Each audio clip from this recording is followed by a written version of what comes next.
Welcome to Raghuram podcast. మనం ఈరోజు ఓ మహానుభావుడి గురించి చెప్పుకోబోతున్నాం. కంచంలో అన్నం చూసిన ప్రతిసారి మనం చేతులెత్తి దండం పెట్టాల్సిన దేవుడైన, చరిత్ర మర్చిపోయిన మహానుభావుడు. మన దేశానికి స్వాతంత్ర్యం వచ్చాక చాలా కాలం పాటు కరువు కరాళ నృత్యం చేసేది. ప్రజలకు తినడానికి తగినంత తిండి ఉండేది కాదు. అమెరికా దయదలిచి పంపించే ఎర్ర గోధుమల కోసమే మనం ఎదురు చూసేవాళ్ళం.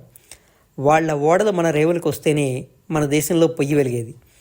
అలాంటి సమయంలో కేంద్ర వ్యవసాయ శాఖ మంత్రిగా బాధ్యతలు చేపట్టిన వ్యక్తి సి సుబ్రహ్మణ్యం.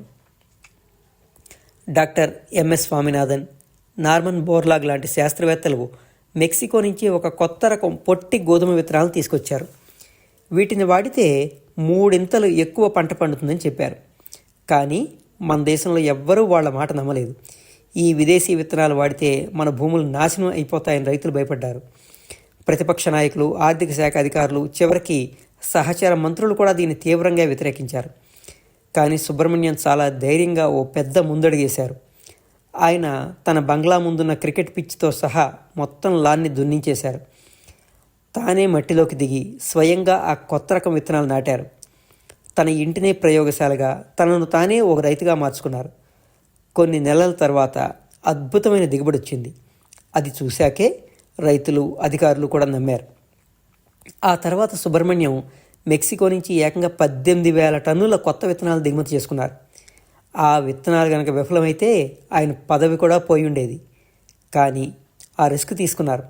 అంతేకాదు, పంటకి సరైన ధర రాకపోతే రైతులు నష్టపోతారని ఆలోచించి కనీస మద్దతు ధరని ఆయన హయాంలోనే ప్రవేశపెట్టారు.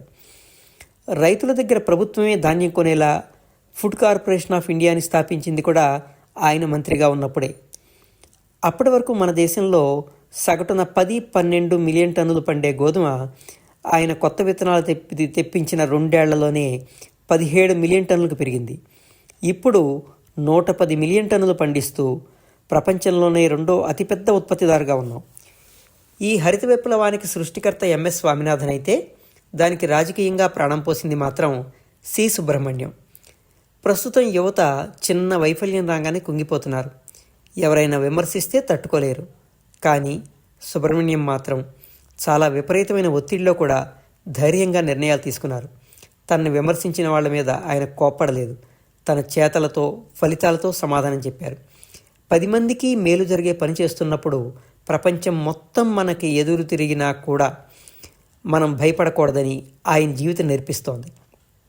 చివరిగా ఒక్క మాట, మనం రోజూ తినే ప్రతి మెతుకు మీద రైతన్న పేరు రాసి ఉంటుందో లేదో తెలియదు, కానీ మనం కడుపు నిండా తింటున్నామంటే మాత్రం ఆ పళ్ళెంలో సి సుబ్రహ్మణ్యం ప్రయత్నం ఖచ్చితంగా ఉండి తీరుతుంది. అందుకే భారత ప్రభుత్వం 1998లో ఆయన్ని భారతరత్నతో సత్కరించింది. ఇలాంటి మరిన్ని విశేషాల కోసం మా ఛానల్ని మర్చిపోకుండా సబ్స్క్రైబ్ చేయండి. ధన్యవాదాలు.